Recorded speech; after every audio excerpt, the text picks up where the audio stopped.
All right, and this is Politics by Jake. And one of the things that I wanted to do, it probably start the show with, is this whole thing about Pam Bondi being fired. Now, Pam Bondi, well, the only thing that can be said about these people who work for Trump is that they've basically drunk the Trump Kool-Aid. And they, for example, Trump and people like him, Bush the younger was like this too. And I think Reagan was like this too. They value personal loyalty, these leaders, uh, above everything. And what's not said in situations like this is they don't say they value personal loyalty above everything, including the Constitution, including the government. But this is what's implied, you see. And this is always a red flag when this goes off. And they're careful about it, they're clever about it, they're cute about it. They talk about how they value personal loyalty as if it was a good thing. In government, it's not a good thing. You're loyal to the Constitution. That's what you're loyal to. So we have Pam Bondi, and you see Pam Bondi has put on these, I don't know, embarrassing displays of loyalty. And you see them at the Senate hearings that she's been to when she's made these ridiculous statements and shameful statements and ludicrous statements and statements that were so over the top. And yet, in the end, it wasn't enough. She was fired by Donald Trump. And one of the things that I wanted to talk about with regard to this was the fact that at a certain point in time, call it like 2 months ago, Donald Trump and Pam Bondi were caught talking. And I personally saw this clip. They were caught talking on camera, or supposedly not on camera, but there was a camera on them and there was also a mic on them. And Trump talked to Bondi, and they were alone. And Trump talked to Bondi, and you hear him saying that you have to go after my enemies. And I'm paraphrasing this. I'm not giving you exact text. I could look up the clip, but you can do that too, thanks to the internet. So it's not necessary to do that. But he said words to the effect, and Bondi didn't say anything that I heard of. He said, you have to go after my enemies. And he said this very interesting thing, because we're out of time, or there's no time left. And he said this with a particular urgency. Now, many have speculated, and I'm good with this speculation because I've heard mental health professionals talking about this speculation since really 2015 or 2016, when it became evident that Donald Trump was going to run for the presidency the first time, that he was not fit in order to run, and that's from mental health workers. That's not people saying, well, he was never in the military, therefore he's not fit to be the commander-in-chief, or, well, he's never been in government, therefore he's not fit to be president. He run business, and government doesn't run the same way business does, and so on and so forth. That's not it. It was that Donald Trump is not fit because he's mentally ill. And the things that were said, and I do have a minor in psychology in my undergraduate degree, which means that I know just enough about psychology in order to get myself in trouble. But they do say that he's a malignant narcissist, and that he has also now something called behavior variant frontotemporal dementia, with shifting behavior patterns. And so this is a person in dementia, among other things that could be said, is a disease, a mental disease, and it's a deteriorating disease. You don't get better from frontotemporal dementia. It just deteriorates, and you get worse, and you get worse, and you get worse. And there's, unfortunately, no coming back from it. there's no medical miracle that exists that will bring you back from your brain shrinking. And as a consequence of this, he's less fit than he was in 2016 when he mentally was adjudged by hundreds. They all signed a letter. Bandy Lee has this up on her website. She's a Yale psychologist or psychiatrist. I can't remember which, but she's one of them. And she's a mental health worker, and many other mental health workers at the time. And once again, you can look this up on the internet. So do your own primary research. If you don't trust Jake, go ahead and do that. I'm perfectly okay with that, because if you look just a little bit, you're going to find it. His niece, Mary, is also a board-certified psychologist, and she has also talked about Trump's patent mental, not any of these other things that I mentioned, not that he's never been in a government job, not that he has never spent any time in the military, except that he went to a military academy that he had to go to because it was otherwise, or they were going to put him in a reformatory, because he's a bully, and he's a bully now, and he has these kind of antisocial characteristics that are problematic, and so he had to go to this military academy, otherwise it was going to be a reformatory. That was the way it was going to be for him. But she has stated that he's mentally unfit, and people need to pay attention when mental health professionals, not one, not his niece, Mary, who supposedly has been disinherited. And so you could say, oh, well, you can't believe anything that Mary says, because Mary is mad, and she's venting her spleen that she actually has to work, and her uncle has disinherited her. This is not it. I get that, and I could say, yeah, you're right. We shouldn't be talking about that. You're right. We shouldn't be talking about that at all. No, this is a lot of mental health professionals, and they're all saying the same thing. They're all seeing the same symptoms. They're seeing the same syndromes. They say the same thing. So, getting back to what does this have to do with A.G. Bondi and Donald Trump's supposedly secret conversation? He said the reason that he gave, you have to go after my enemies, you have to do it now, because we're running out of time. There's so little time left. This could be looked upon as paranoia. He's gone after some of his enemies legally, and he's tried to destroy them. And do you know why he's tried to destroy them? They didn't like him. They opposed him. This is enough to raise Donald Trump's ire. Anybody who opposes him, he will go after them. This isn't really and once again, this speaks to the bully in him. It doesn't really speak to a man who's able to get along very well in society with other people, when anybody who disagrees with him automatically becomes his enemy, and Donald Trump feels like he has to destroy them. This is not good. And he said this, and he said, we're running out of time. Why did he say we're running out of time? We have no time left. It's so urgent to do this now, because we have no time left. It could be paranoia. It could also be that he realizes that just because you're paranoid doesn't mean they're not out to get you. But the idea of this is that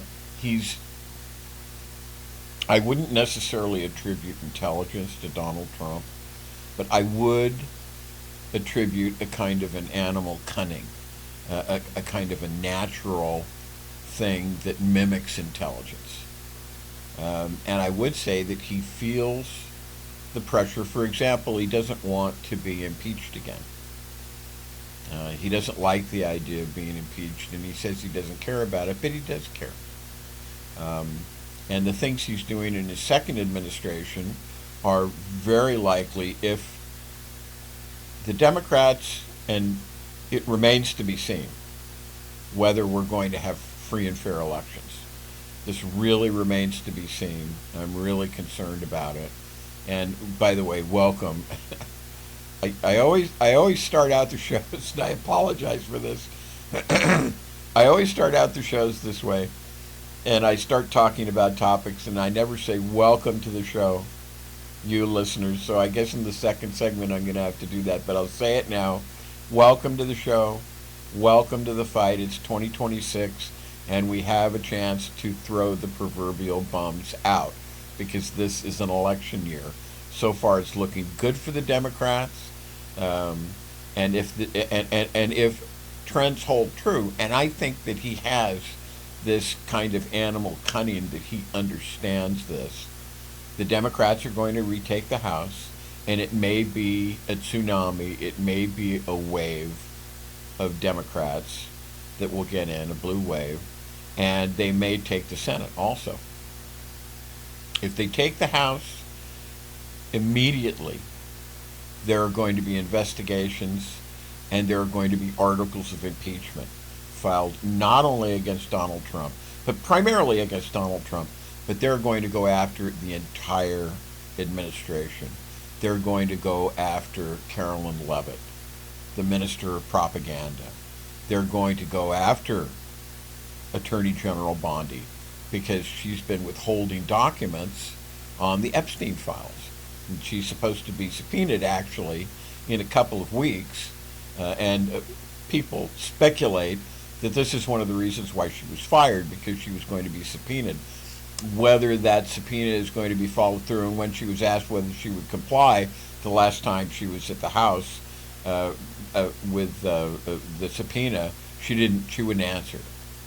And so I think that the Trump administration, I think Trump are very afraid of this, and they want to fire her and get her out of the way and see if they can get this taken care of. That way it's questionable in my mind as to whether they are going to be able to do that.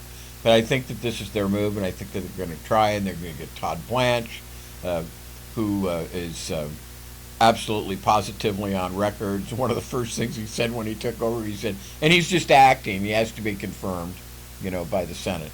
So he's the acting attorney general, and he said there's no way we're going to release anything else about the Epstein files. Okay, well, that's his personal attorney. So, okay, that's happening. But he knows that he's going to be impeached. He knows. And once again, impeachment, remember, just so we have perspective here, for some of you who aren't necessarily familiar, impeachment is a political remedy for political crimes. And the penalty for impeachment is that you go to the Senate and there's a trial. And if you're found guilty, you're basically impeached. The articles of impeachment originate in the House, and they're the first step. And then, based on what happens there, that's sent to the Senate, and then the Senate basically has a trial and votes on it and acts on it. And no president has ever been impeached, and therefore it's unclear whether the penalty, which would assume being removed from office, would be done. But anyway, I wanted to open the show with this and let you know about this, because this is one of the, and often we don't, here at Politics by Jake, we don't report on things that are happening because there's so much happening. There's so many things and we just can't keep up with it. But this is kind of an important thing. A cabinet person was fired, and Trump fired him, and the reasons they fired him. And you could argue that all of what's going on, and some of you might be persuaded to say, well, this is really too much, but no. One of the reasons why all of these things that you see is going on is because they're distractions. The administration is desperate to distract from the Epstein files, because what's in the Epstein files, it's really bad. And it would sink Donald Trump, and it would sink that administration too, because it would be, guilt by association. Like, whoever who knew this, how could they work for Donald Trump? This kind of thing. So in the mind of someone like Donald Trump, who, and F. Scott Fitzgerald talked about this, by the way, in the book The Great Gatsby. There's a statement in there, the rich are different from us. And Ernest Hemingway waggishly commented on this later on and saying, yeah, the rich are different for us, they have more money. But no, that's not it. The rich are different from us because their riches insulate them from the moral responsibilities and the moral sensibilities that the rest of us are more heir to in our relatively, comparatively diminished circumstances as far as wealth is concerned. I was watching a clip on the internet today about somebody who talking about some billionaire and said he doesn't know how much a cup of coffee costs. He doesn't know what it's like to go to the store because he's insulated from those things, because it doesn't matter what a cup of coffee costs. He doesn't have to worry about it. And I believe that this, and the statement by Fitzgerald was not easily explained and appears to be somewhat cryptic. But I believe that this was the explanation. If Fitzgerald were to say, he would say it's because the rich are morally, they're insulated from moral responsibility. They're even insulated from moral sensibility. They don't understand what things cost. They don't have to worry about any of those things.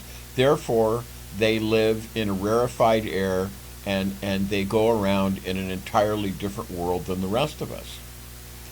And with that said, let's take a break. This is Politics by Jake. We'll have a couple of commercials and then we'll be back. And now here's a word from one of our sponsors, Twain Consulting. Hi, this is Jake with Twain Consulting. Let's be blunt, shall we? America is litigious. It's unstable, and it's financially weaponized. If your name is on everything you own, you're a sitting duck. At Twain Consulting, we help you vanish legally, ethically, and permanently. From land trusts to layered LLCs, we teach you how to restructure your assets so the predators can't see them and can't touch them. This isn't a loophole. It's a strategy that the wealthy have used for decades. Isn't it time you got the same protection? Call Twain Consulting at 805-380-5699 or visit us online. Protect what's yours before someone else claims it. And now let's get back to Jake and Politics by Jake.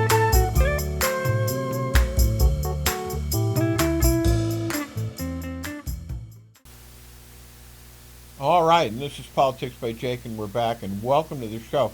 And as I said it in like 3/4 of the way through the opening segment. So I never say that I start talking, and I should also be observe show protocols and say, welcome to the show. We're glad you're here. We know we have new listeners and viewers all the time. I'm on Instagram, and we're on YouTube.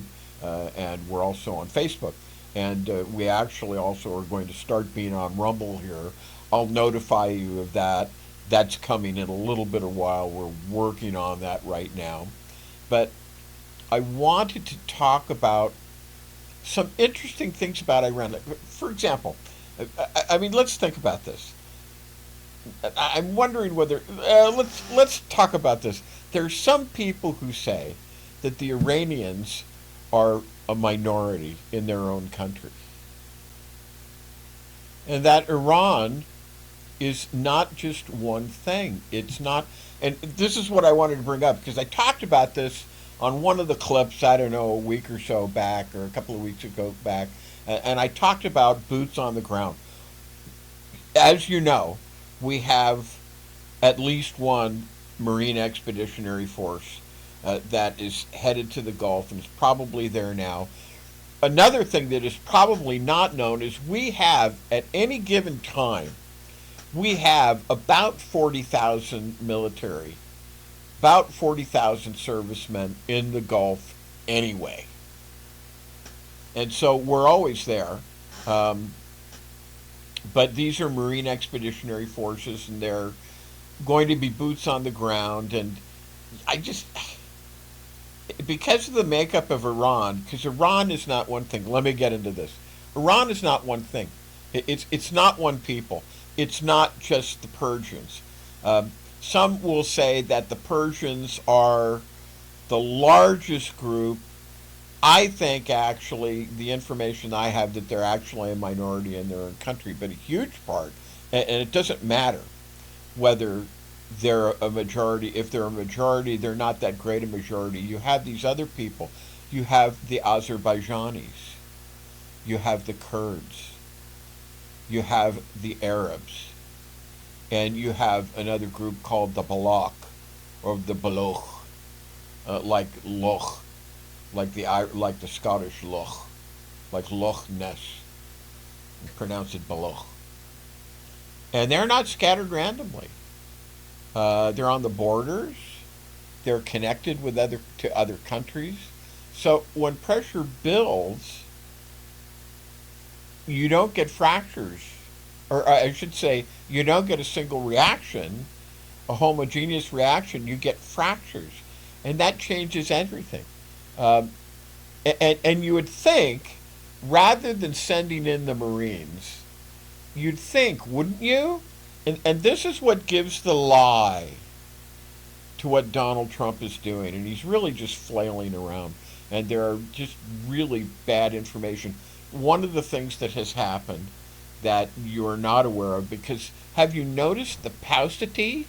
So little information about what's going on in this war is happening. And when you're not hearing things like that, that means that it's not going well and that bad things are happening. And recently we found out that one of the command and control center aircraft, which is known AWAC, is called AWACS, which basically flies around in the sky. And we have like 10 of those.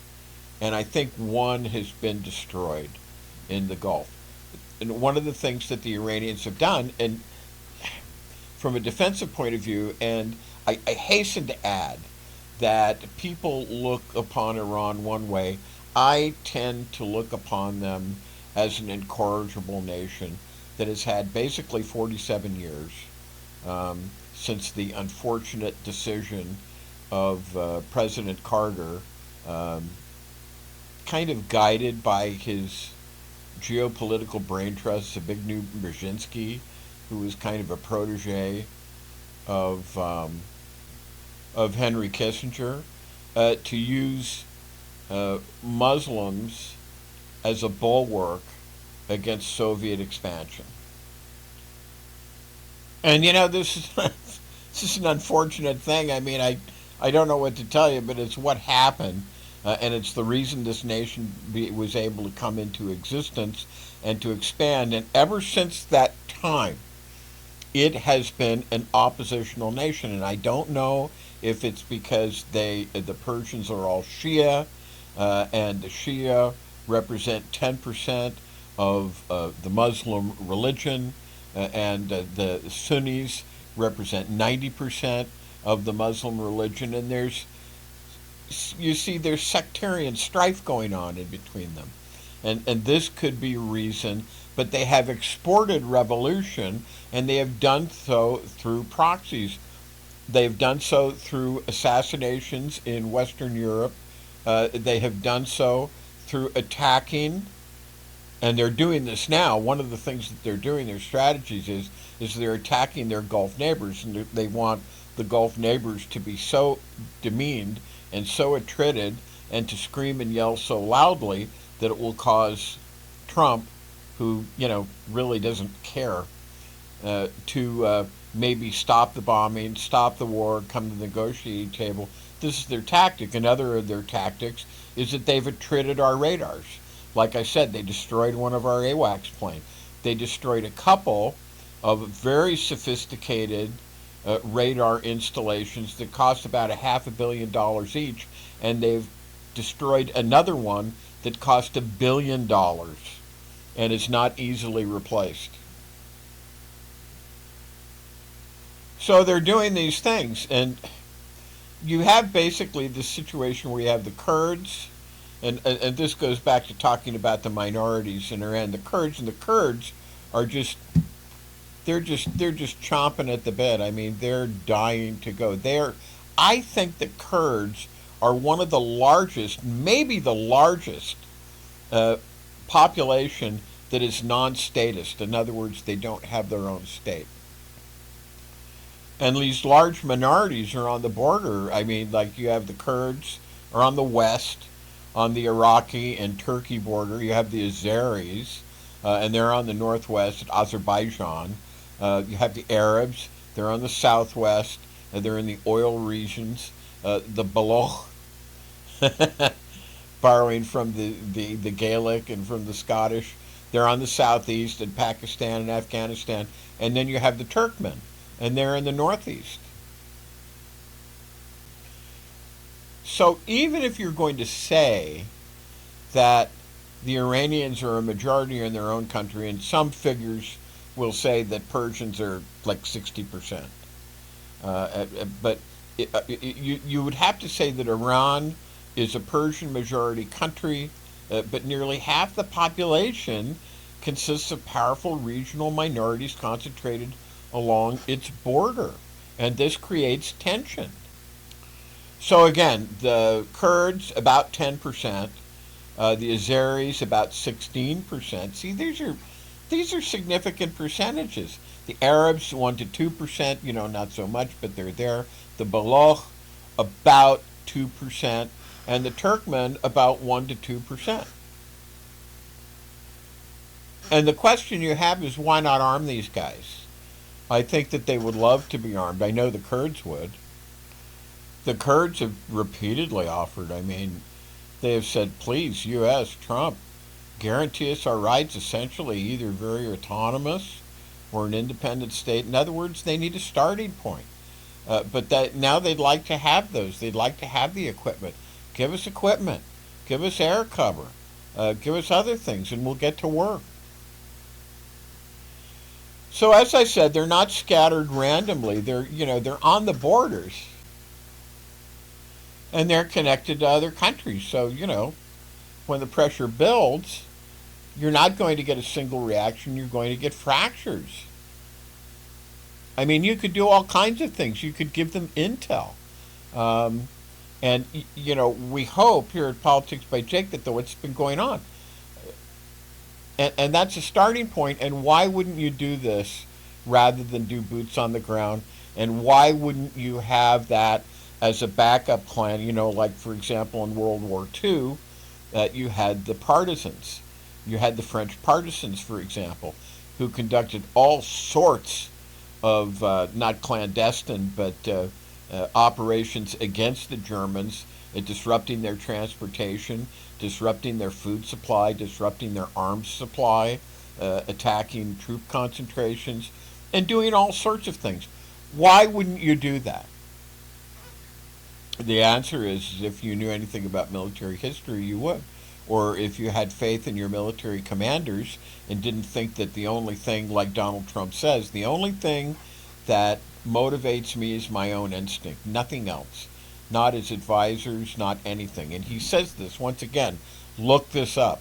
He says this, when I decide to do something, it's my own instincts and it's my own morality. And hey, this is a guy who is a criminal. He's a 34-time felon. As I have repeated several times on this show, he was found culpable in a civil court. He was found liable for sexual assault. When the judge was interviewed later on, the judge said, well, if you were in a criminal court with a jury, the type of sexual assault that we'd be talking about here would be rape. I mean, come on. Do you need to have a house to fall on you to understand who it is that you're dealing with here? And he, in his great, excellent morality and his great, excellent instincts, he thinks that, he just didn't need to listen to his military advisors. And also, there's the fact, and we must say, all of these are distractions. He's trying to distract us from the Epstein files, which are very bad. And none of this is being talked about, but On the alternative media, you are hearing many things that are just very bad. So we hope that's been going on. And at this point, let's take another break, and we will be back with Politics by Jake after a message or two. And now here's a word from one of our sponsors, Twain Consulting.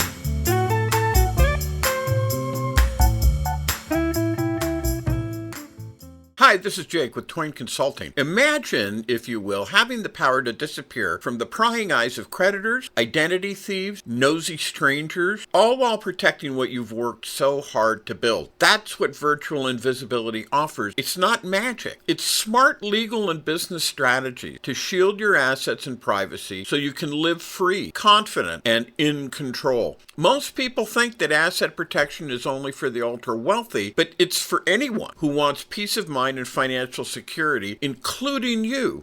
Don't wait until it's too late. Take control now. Call me at 213-465-0639 or go to facebook.com/Twain Consulting to learn how virtual invisibility can protect you and your family, because when you're invisible to risk, you're unstoppable. And now let's get back to Jake and Politics by Jake.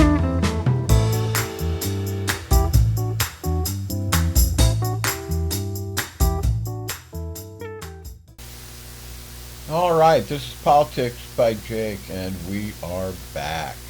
Hello. Welcome to the show. Welcome to the fight 2026. Election coming up in a few months. It'll be here before you know it. Have you ever noticed something? That no matter where you look, the message is the same. We're losing.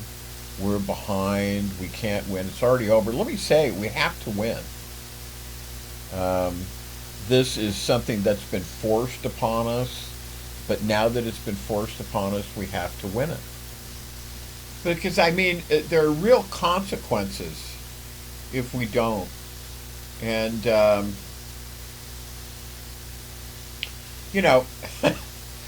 it doesn't get you anywhere in the audience right now to say that the U.S. has a good chance to win the war. The U.S. is winning the war. No, that doesn't help them. They can't say that. What's the percentage in that? They might say no percentage at all. So they've kind of got to be appeasers and defeatists in many cases. So unfortunately, that's where they are. Now, here's what I would say. Let me give you my prediction. It's not my forecast. I'm not predicting really. I'm just going to point to dangers, okay? Because these are real dangers.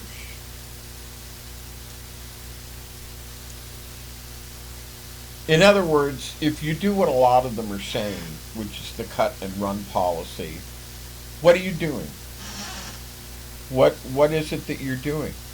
Well, the first to suffer would be this. If you leave the Straits of Hormuz in the hands of the terrorist Ayatollahs, and look, these Ayatollahs, Ayatollah Khomeini, he was the one we basically installed there. He's one of the great mass murderers in history. Executing people for all sorts of crimes like adultery and stoning people to death and beheadings and so on and so forth. I mean, this is, to the Western frame of mind anyway, no matter what any other group would say, this is barbaric. So this would be an unspeakable humiliation for the United States. The idea would be the appearance and the reality. If the United States is driven out of the Gulf completely, because remember, Iran says not only do they want to kick the United States out of the Gulf, out of the waterways, but the American bases in those countries. I said at the beginning of the show, we have 40,000 servicemen in the Gulf, basically at any one time, like the ones in the United Arab Emirates, the UAE, and Qatar, and Bahrain, and Kuwait. All those places have to be freed. They have to be, they have to oust the U.S. military. And they've been looking at this. People look at I mean, I don't know. You're in the hands of defeatists. You're in the hands of people who are appeasers, who say we have to, we're losing, and the fact that Iran has put up a defense. They've been preparing for this, and they've been antagonistic about it for 47 years. I mean, this is not something that they have, they're not innocent. They've been agitating continually. And they know that if they agitate like this, they will create a situation where maybe they could be attacked and they could point to it and say, well, we didn't start the war, um, and we were attacked and we're the aggrieved party. They're not the aggrieved party. They're an aggrievance party. They're a party that is giving grievance. I've talked about the Houthis, part of the 4-H Club in the Red Sea. I've talked about Hamas and the Palestinians, which Hamas is basically, I think you would have to say, is kind of an arm. It's the Palestinian arm of the Muslim Brotherhood. And then you've got Hezbollah in Lebanon. Lebanon was basically taken over by Hezbollah. And you have Kataib Hezbollah also. So if you're driven out of the Gulf, getting back to what I was saying, this essentially leads to it's the total humiliating collapse of your power. Your allies in Europe, the ones who don't help you, and honestly, who should be helping you right now, because we all have an interest in the Gulf. We all have an interest there. If you're driven out of the Gulf, this basically leads to the total humiliating collapse of your power. Your allies in Europe, the ones who won't help you, will turn around and say, well, you're hopeless. And that's what they're doing now. They're just standing back and they're watching to see. We don't want to be associated with you. You're a bunch of losers, you Americans, right? You can't get it together. You've gone nuts. And this president will fall out of that. And that's the form it takes, because you have to imagine a European elected political leader cannot be friendly to Trump, because it's the kiss of death in the next election. And as a matter of fact, you might say that that's something that has already happened. So, I mean, the question is, if the U.S. is driven out completely, all the U.S. bases in that region are shut down.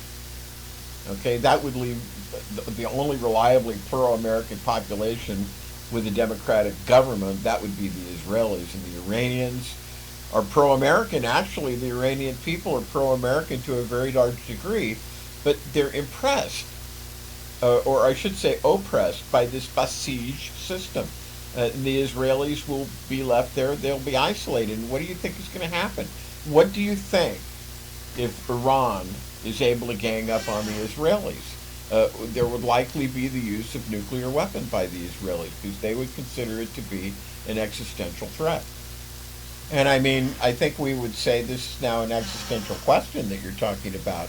Will we be destroyed, or will we use a weapon which we have designed, they have designed for this eventuality, and that would be a nuclear war? And who might respond? No Arab country that we know of has nuclear weapons. Saudi Arabia has a treaty with Pakistan. They do have nuclear weapons, and who might put some of them at the disposal of Saudi Arabia or deliver them according to Saudi recommendations. Now, the other thing would happen, and this, you really need to think about this. If the U.S. gets kicked out of the Gulf, the remaining features of the post-war Bretton Woods international monetary system of 1944 would likely be swept away in favor of some combination of the Chinese yuan, the renminbi, the people's dollar, some combination of the U.S., some combination of the U.S., and some combination of that with crypto. And how do we know that? Because we know, it's an essay written by the current Canadian Prime Minister, Mark Carney, back in 2019, when I believe he was still governor of the Bank of England. He had been the governor of the Bank of Canada too, and he's a central banker of the Montague-Norman tradition. You can look that up. He said that the U.S. dollar can no longer function as the world's reserve currency. Oh, really? If that's the case, who can? It's going to be China, and crypto pretty much is the translation of what he says. So, okay, moving on with this anyway. I didn't really get up on the financial part of it too much. Then the Iranian pro-democracy movement. It's there.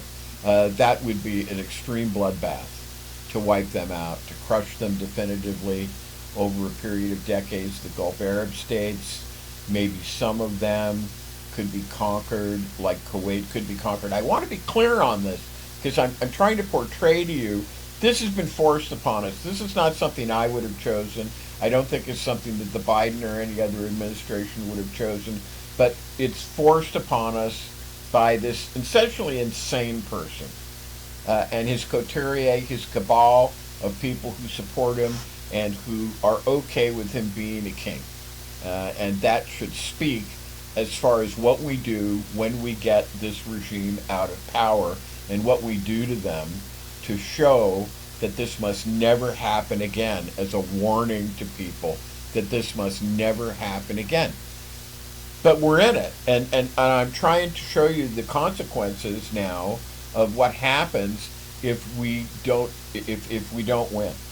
So Kuwait could be conquered. And this is where all this started back in the 1980s, the Gulf Cooperation Council, because they were afraid at that time that the Iranians would punch through Iraq and they would get into the Arab world.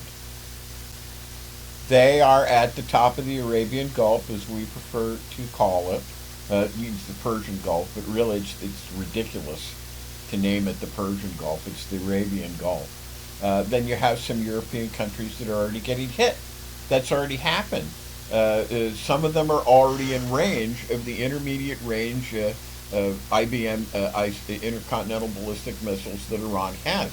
Cyprus, not a NATO country, but is a European Union country, hit by drones, launched maybe by Hezbollah, most likely. Then there would be Greece, Bulgaria, parts of Romania. This would be the 2,000-mile kilometer or the 2,500-mile kilometer range for the ballistic missiles inside Iran. You have these oppressed minorities. I don't know what definition you have. I don't know how you could exclude 35 million Kurds in Turkey, Iran, Iraq, and Syria. How are you going to exclude the Kurds if there are 35 million members of that ethnic group? Remember what I said earlier in the show. This is perhaps the largest group of people that are non-statist. They don't have a state. Don't they deserve a nation state? Because none of these countries want to give that. But then, the wheels of history turn. The Kurds are certainly determined.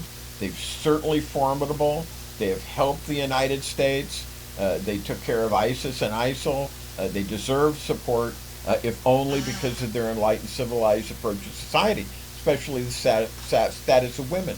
They're not savages. They're essentially civilized and well on their way to being about as good as anybody in Europe. And without the Kurds, like I said, you would still have the Islamic State.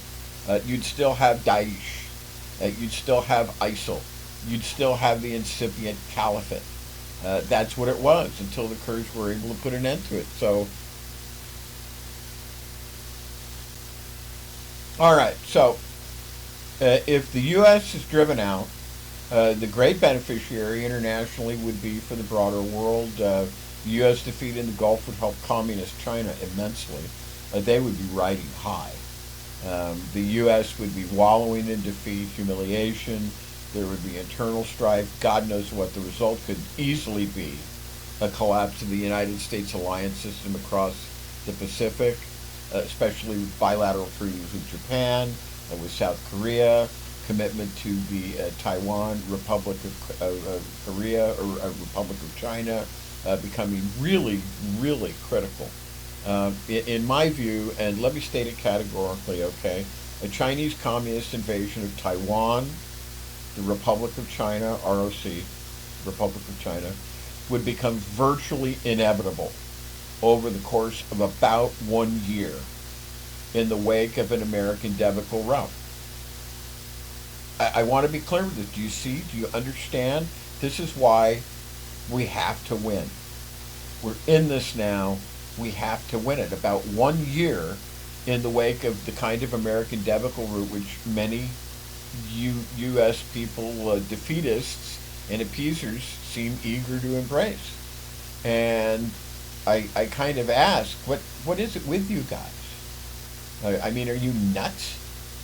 What do you think is on the other side? Obviously, the flaws of the United States system are evident enough, but what do you know about the flaws, the problems, the savagery of the systems over there? Another likely, I mean, do you think that's better? Another likely byproduct would be another U.S. route. Another U.S. route in the Gulf would be attacked by Putin against the Baltic NATO members. These dictators are going to be encouraged and emboldened by this. Do you see? The Baltic NATO members, that's Latvia, that's Lithuania, that's Estonia. The Russians have violated the airspace of Latvia and Estonia in the past couple of weeks, or in the past week or so.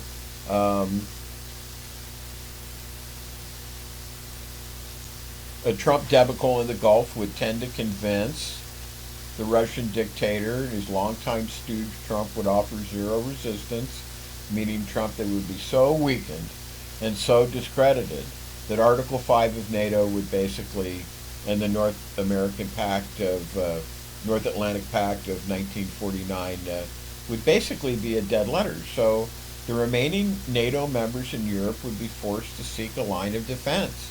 Obviously, as far east as they can. Might be Lithuania, might be Poland, might be even further west, so that's it. So you've got consequences. I can't impress this upon you enough. You've got consequences in Iran, you've got consequences regionally, you've got consequences in the Gulf, the Arab states and so forth reaching over to Israel. Then you've got the question with China in the Far East.